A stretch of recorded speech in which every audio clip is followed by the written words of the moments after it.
This place no longer requires your presence. How long are you going to be here? Quickly leave this house, you inept leech who is subsisting on the money Steve left you.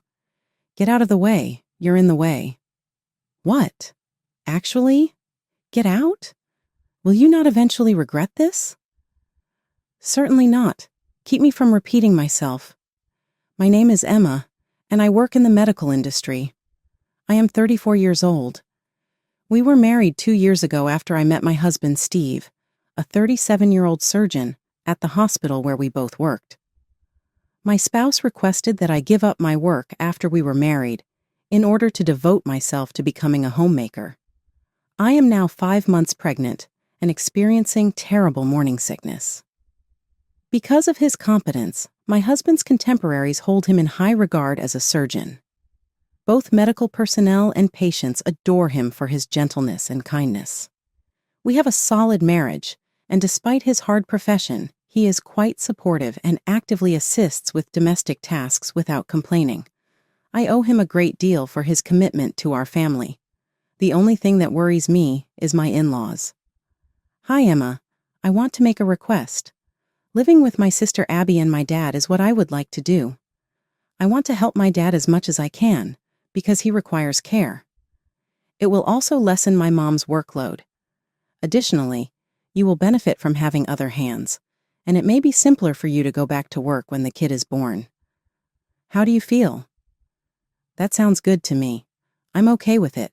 Steve's family is kind, and if I can help take care of your father, it will lighten the load on your mom and Abby. Thank you, Emma. That means a lot to me. My mother-in-law has always been kind to me, and my sister-in-law, Abby, left a good impression during our family's meeting and our wedding, so I was confident we could build a good relationship. Thus, upon getting married, I started living with my in-laws and sister-in-law, Abby.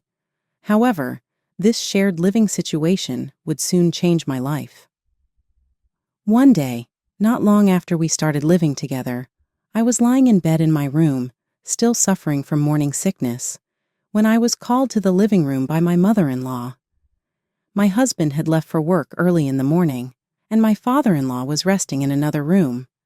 So it was just me, my mother-in-law, and sister-in-law Abby in the living room. My mother-in-law, usually calm, looked stern.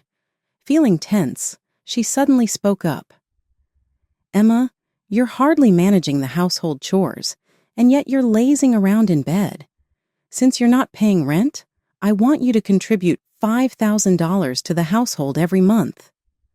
This was the start of an incomprehensible discussion. I'm sorry. I've been suffering from continuous morning sickness and have hardly been able to get out of bed. I feel terrible for relying so much on you and Abby for household chores, but I thought I was contributing enough each month. Enough? You think a mere $2,000 is enough?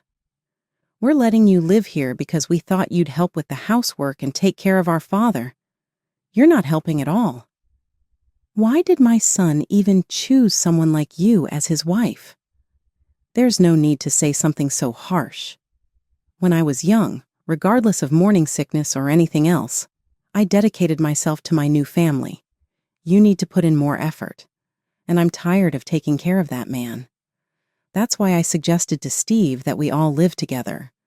Steve is a doctor, so $5,000 a month shouldn't be a big deal, right? Well then, I'm counting on you. We're going out for a bit, so take care of the housework and take care of our father, my sister-in-law added. With that, the two of them left. I was shocked by their sudden change in attitude, as I thought we were getting along well. Despite not feeling well, I couldn't just sit around, so I managed to suppress my discomfort from the morning sickness and started cleaning, doing laundry, and preparing meals for my father-in-law. My father-in-law, though unable to move his lower body, did not show signs of dementia and communicated well. He seemed to feel guilty about me taking care of everything alone, especially considering my pregnancy. I'm truly sorry that you have to take on everything, Emma. Considering the baby and your own health, I wish it wasn't so burdensome for you. It's okay. Steve is very supportive, so I don't feel burdened at all. Besides, I enjoy the time I spend talking with you." "I'm really grateful," my father-in-law said, tears welling up in his eyes, expressing his gratitude. That evening, when my husband returned home, I told him about the demand from my mother-in-law and Abby for a monthly contribution of $5,000. However, I didn't mention their change in attitude, not wanting to worry him. $5,000, huh? Understood. Well, we are living here, and my parents are living on their pension. Abby also has a job, but it's not very stable. My husband agreed to the monthly payment of $5,000 without hesitation, understanding the situation. Since my husband was okay with it, I reluctantly agreed as well. Then one day, I received a call informing me that my husband had collapsed at the hospital while at work. Managing to calm my panic, I found out which hospital he was taken to and immediately called a taxi to rush there. Steve was already unconscious during transport. Tears threatened to spill as my mind filled with pessimistic thoughts, hoping against hope that he would be okay. But despite my wishes, Steve passed away shortly after we arrived at the hospital from an acute heart attack. He had left the house that morning with his usual kind smile, making it hard to accept the reality. Steve was only 37 years old. He had his whole life ahead of him, was passionate about his work, and was excited to become a father. The thought of not being able to introduce our child to their father left me sobbing beside his body. Time passed, and eventually, my mother-in-law and Abby arrived at the hospital. My father-in-law had to stay home, so a helper had been arranged urgently. "Oh, I can't believe this. My dear Steve, why? A heart attack? Really?" My mother-in-law's face twisted with anger as she turned to me. "This is all your fault, Emma. If you had noticed Steve's health issues sooner, this tragedy wouldn't have happened. You're a disaster." "Mom is right," Abby chimed in. "The reason my brother died is because you came into our house. I'll never forgive you for taking him away." "I'm truly sorry," I whispered, heartbroken. Having just lost my husband, I was too devastated to argue with them. I could only apologize, tormented by the thought that maybe it was all my fault. If only I had noticed something was wrong with Steve sooner, he might still be alive. The funeral was held, and many of Steve's friends and colleagues came to say their goodbyes. I felt a profound loss, comforted only by the respect and love people had for him. I knew I couldn't grieve forever. I had to become stronger for the sake of our child. However, my resolve was quickly shattered by my in-laws' words. "Look, Emma, just because Steve has passed away doesn't mean you're thinking of going back to your parents' house, right?" my mother-in-law asked. "Well, I'm expecting soon, and the morning sickness hasn't ended, so I thought I might return to my parents' house a bit earlier." "What?" Abby interrupted. "If you go back to your parents, what will happen to the daily routine here? Who will take care of Dad? You think you can just leave irresponsibly because my brother died?" "As for taking care of Dad," I replied, "hiring a helper could lessen the burden." "Hiring a helper? What are you thinking? As long as you're here, there's no need for outside help. That's just a waste of money." Annoyed by their words, I countered, "May I remind you that my mother-in-law is almost always home, and Abby only works 3 days a week on a non-regular basis. Aren't you two perfectly capable of handling the household and taking care of Dad?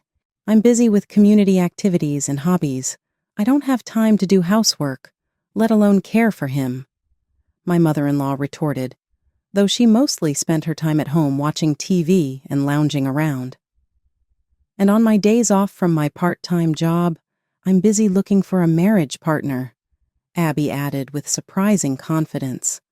"I can't spare any effort or money on beauty treatments to find a handsome, high-earning man. I don't have enough time, unlike you, who can stay home all day." "Emma," she continued, her voice cold, It's not an exaggeration to say Steve's death is your fault, so you'll continue to take care of the household and Dad. And we'll also need the same $5,000 a month for living expenses. We've heard about the savings Steve left behind, so paying shouldn't be an issue, right? But I don't have an income right now, and with the baby coming, expenses will increase. I wanted to save Steve's money for our child's future. Oh, but is that child really Steve's? Could it be someone else's? Abby smirked. That's really funny, Emma. You're so vulgar. It's unthinkable to use Steve's money for a child that might not even be his. Please wait. This child is Steve's. It's terrible to say such things, I pleaded, though I realized arguing was futile. Resigned, I gave up on going back to my parents and agreed to contribute $5,000 a month for living expenses, along with handling all the household chores and caring for my father-in-law. For a family of 4, it seemed excessive to need that much, especially with pension income. Although I had some savings, I didn't want to dip into the inheritance Steve left, preferring to save it for our child's future. Returning to my parents wasn't a real option either, as it would leave my father-in-law without proper care. As my pregnancy progressed and my belly grew heavier, I found it increasingly difficult to manage everything. Still, I handled the household tasks as best I could, using delivery services for groceries to avoid my mother-in-law and Abby noticing. One day, while preparing a meal for my father-in-law, he called me aside. Hey, Emma, can I talk to you for a moment?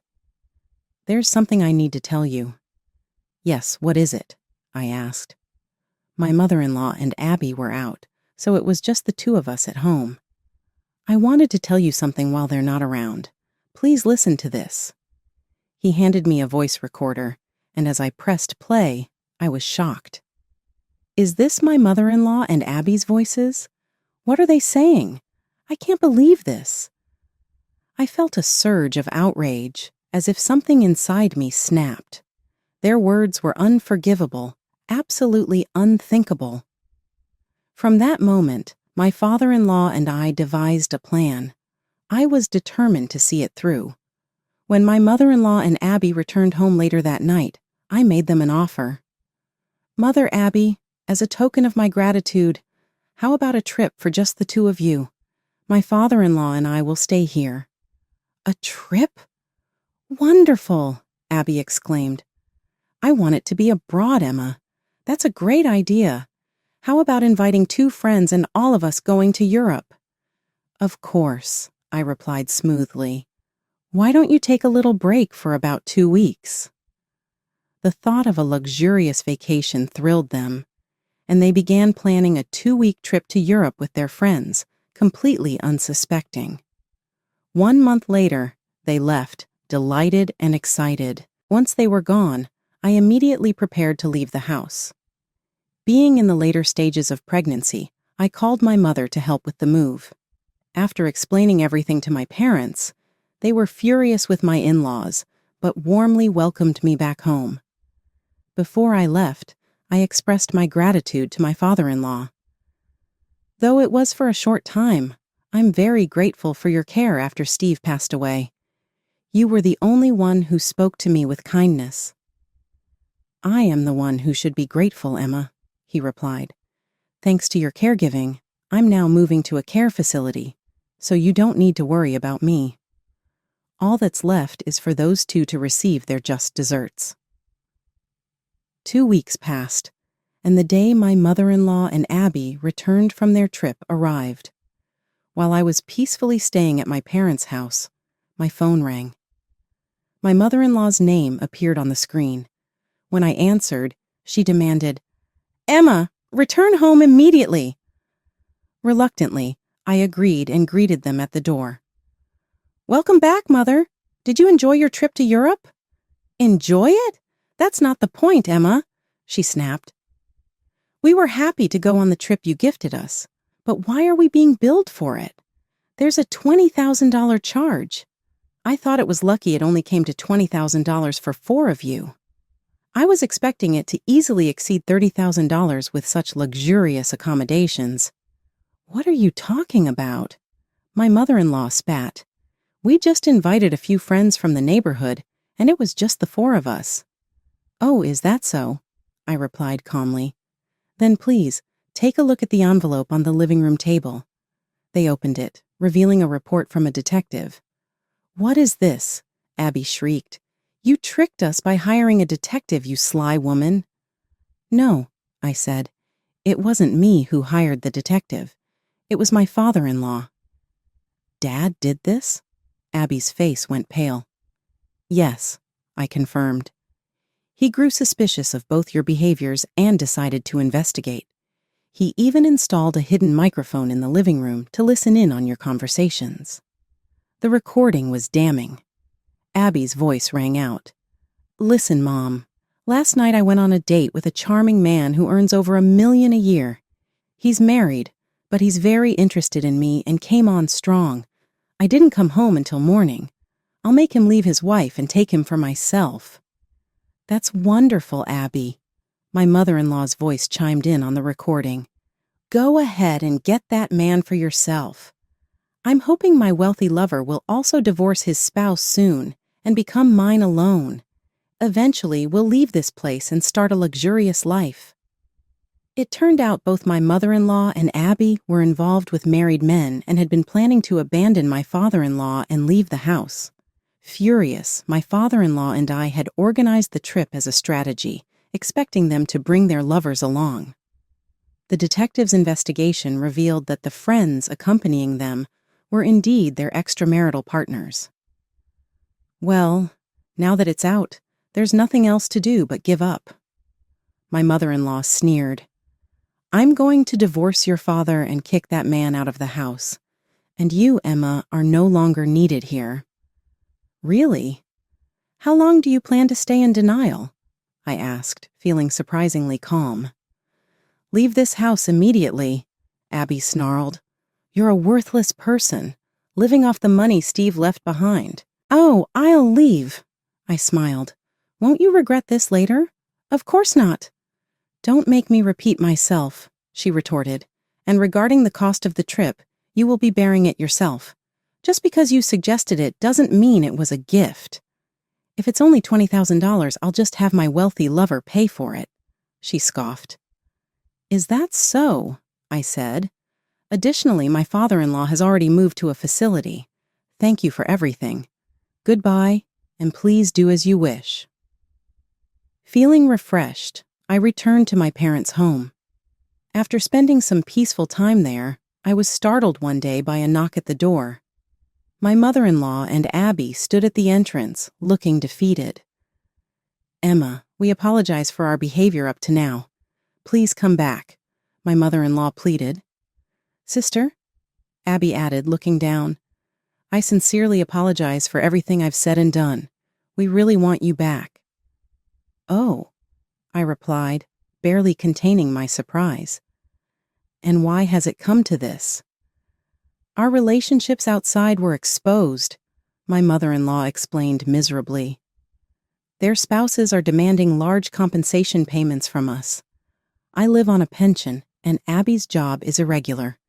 We don't have enough savings to handle this. As it turned out, my father-in-law had sent the detective's report to the lovers' families, resulting in massive compensation demands. Furthermore, he was also suing them both for infidelity. On top of that, they still hadn't paid off the $20,000 for the trip. Could you possibly share Steve's inheritance with us? My mother-in-law asked, her voice trembling. I categorically refuse, I replied, standing firm. You treated me like a servant all this time. I cannot forgive you. Besides, the monthly living expenses of $5,000 were being paid out of my own savings, not from Steve's inheritance. What? You had that much in savings? I thought you worked in medical administration at a hospital. No, my daughter is a distinguished doctor at our hospital. My father, who is the director of a large hospital, appeared and informed them of the reality.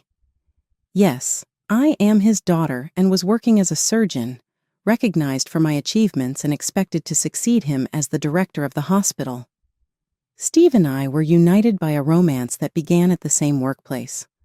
Recognizing the situation, my mother-in-law said, "Then all the more reason we want you to come back, Emma, the future director of the hospital.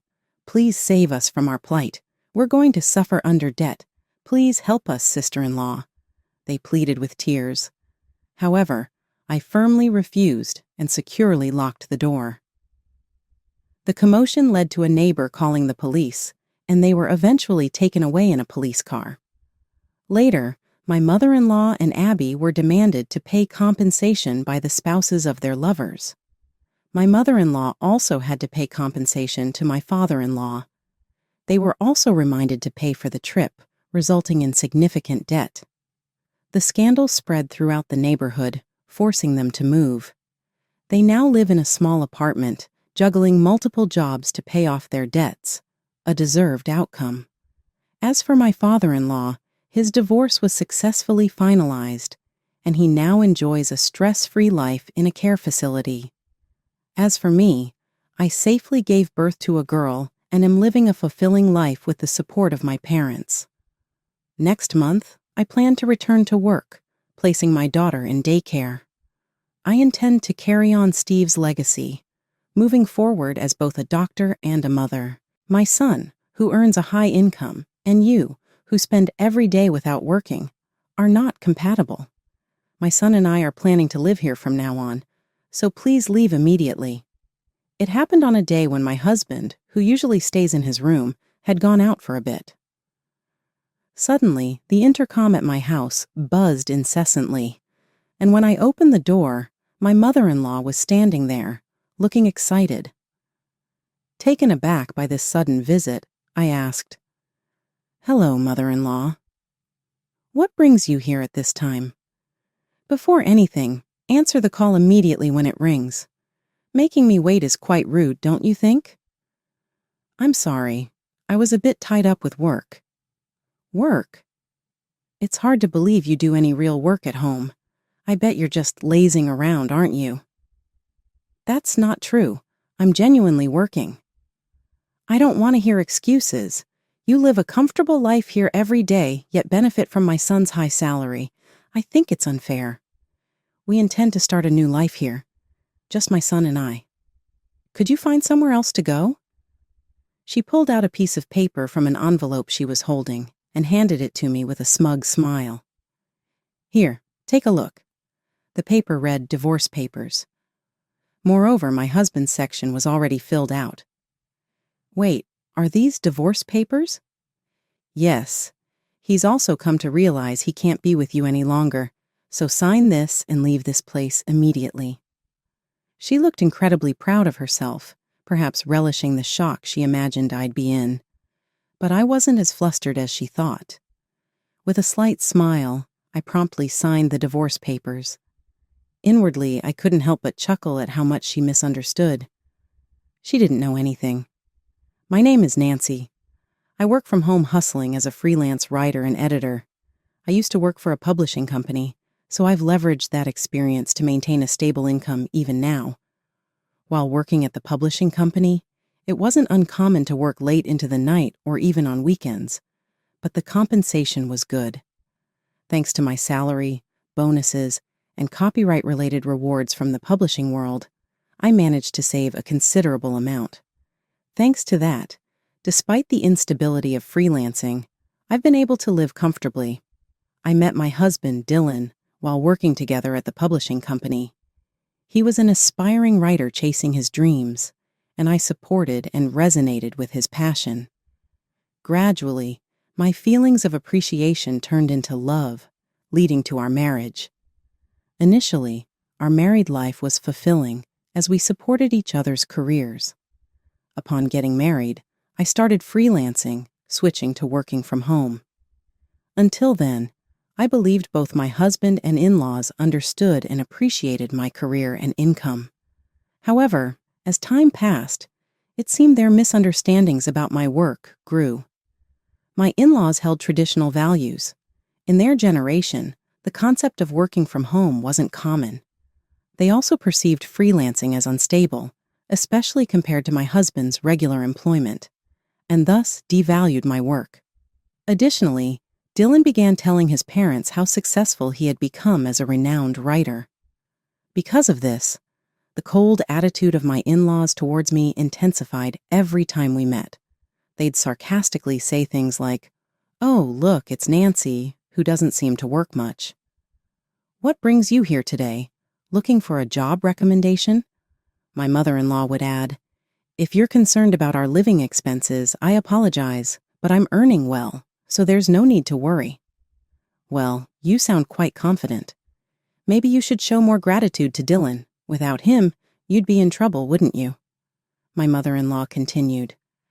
She had old-fashioned values. In her generation, women typically managed the household while men worked outside. Seeing me work from home, she likely assumed I was shirking housework. This situation paints a picture of generational and cultural differences, misunderstandings, and challenges within a family. Mother-in-law, freelancing means that you can earn a good income even without going to an office. With technological advancements, we can work from anywhere, and my job falls into that category, I tried to explain. But my mother-in-law responded angrily, "All you do is talk back. You're such an unpleasant daughter-in-law. It just doesn't look natural for a young woman to be messing around with a computer at home all day." Lately, these kinds of conversations had been recurring, and I was honestly getting a bit tired of it. I swallowed down my retort, thinking, not this topic again. Inwardly, I thought, in reality, I'm the main breadwinner, and I handle most of the housework. But I didn't say it out loud. In the beginning, her occasional complaints only occurred when Dylan wasn't around, but recently she's been saying them more openly, especially during family dinners at her house. These gatherings felt more like sessions to criticize me than anything else. Despite being invited, only Dylan's portion of food would be on the table. There was no seat for me, making it very uncomfortable. Moreover, she seemed to badmouth me to other relatives, and I could hear whispered comments, which were very unpleasant. I was often taken aback by her and my father-in-law's attitudes, but Dylan's silence also irritated me. On top of that, they saw Dylan as a successful author and relied on him for money, often asking him to buy things. This was funded by the money I earned. Initially, it was a small amount, but lately, I noticed we were spending almost $2,000 monthly for his parents. I decided to tell Dylan, "I want you to stop giving my earnings to your parents without asking me." But his response was colder than I expected. "You're earning money while relaxing at home, right? It's easy money, so why not let my parents use a bit of it?" "Wait, Dylan, do you really think I'm just lounging around at home to earn my money?" I couldn't hide my shock at his words. It felt like the last straw. I felt betrayed, confused, and sad. Even though there were challenges with his parents and our differing backgrounds, I believed Dylan was on my side, which helped me persevere. That reassurance was shattered by his words. Dylan, who I thought understood my feelings and efforts, ended up joining those who mocked me behind my back. I remembered our first date when he passionately talked about his work, shared dreams and values. I was drawn to his enthusiasm and sincerity, but lately he seemed to have forgotten his dreams and passion. He spent his days aimlessly, often engrossed in games, and that figure was completely different from the person he was when we first met. Games aren't bad in themselves, but his obsession made him neglect his passion for writing, which saddened and angered me.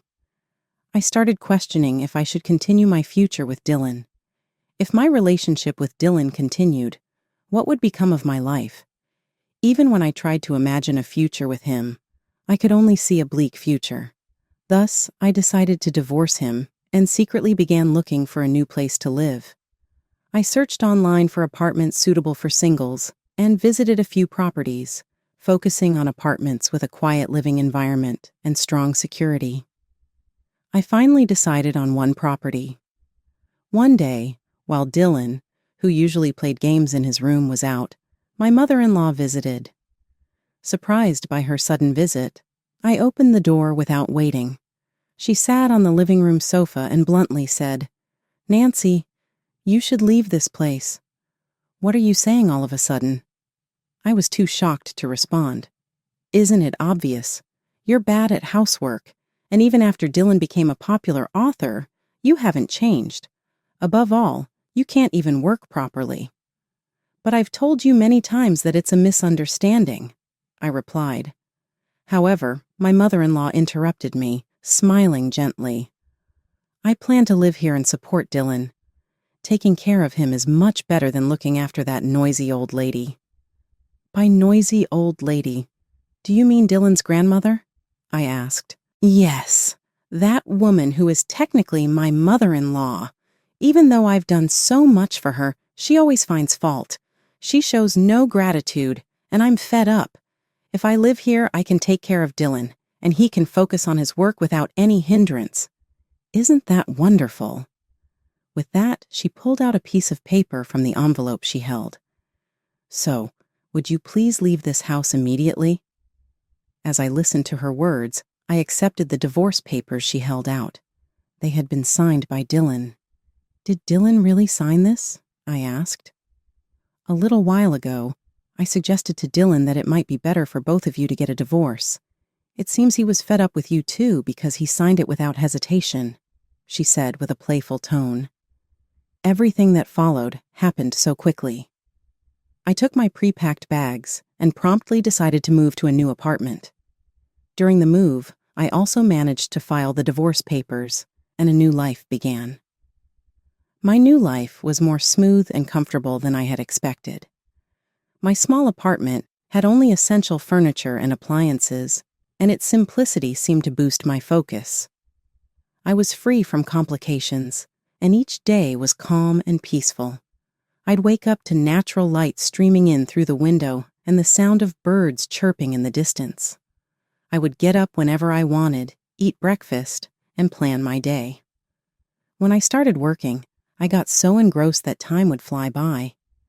It felt heavenly not having to worry about the gaze and expectations of Dylan, my parents, and my in-laws, and to be able to work at my own pace. One day, as I was engrossed in work at my desk, my smartphone vibrated. It was a call from Dylan. I hesitated but decided to answer. "Nancy, please come back right now," a desperate Dylan pleaded. "Why would you want me to come back all of a sudden?" I asked. "To be honest, my parents found out I lied about being a popular author. I'm under immense pressure now. They're even talking about moving in, expecting to live off my earnings, so please, can you come back?" "I see. But returning isn't that simple. You chose to sign the divorce papers, didn't you?" "So did I replied. "We're not on the same path anymore, so deal with your issues yourself. It's none of my business." His voice was a mix of desperation and sadness. "But I believe we should be together. Please come back." "We've chosen different lives now," I responded firmly. I could hear Dylan taking a deep breath on the other end. "I understand. But since the divorce, there have been many troubles, and it's costing me a lot. I need assistance with expenses like the care fees for our parents and compensations for the chaos it caused." "Why are you suddenly talking about this?" "I think your decisions played a part in ruining all of my plans," I snapped. "How dare you? Remember when we were married, how you and your parents mocked me. I didn't want to say this, but now you seem like an enemy. Your financial troubles arise because you don't work properly. Find another way to sort it out. I wish you wouldn't rely on me for everything." With that, I ended the call. Despite numerous subsequent calls from Dylan, I blocked him and changed my number. A few months later, I happened to pass by where his house used to be. Instead of his house, there was now just an empty lot. A nearby resident told me about the recent dispute at his place, with police getting involved. At times, the neighbor's words seemed to contain all the emotions of the situation as she said, "You must have gone through a lot too. There must have been a lot of turmoil leading to the loss of his house." I stood there for a while, reflecting on our past. The unexpected outcome might be some kind of karma. Dylan's little lie had such a significant impact, more unbelievable than any story he might have written. From then on, I pledged to myself to live honestly, expressing my feelings and thoughts without lies or pretense, no matter how challenging things get. I recognize the importance of conveying the truth and cherishing genuine feelings.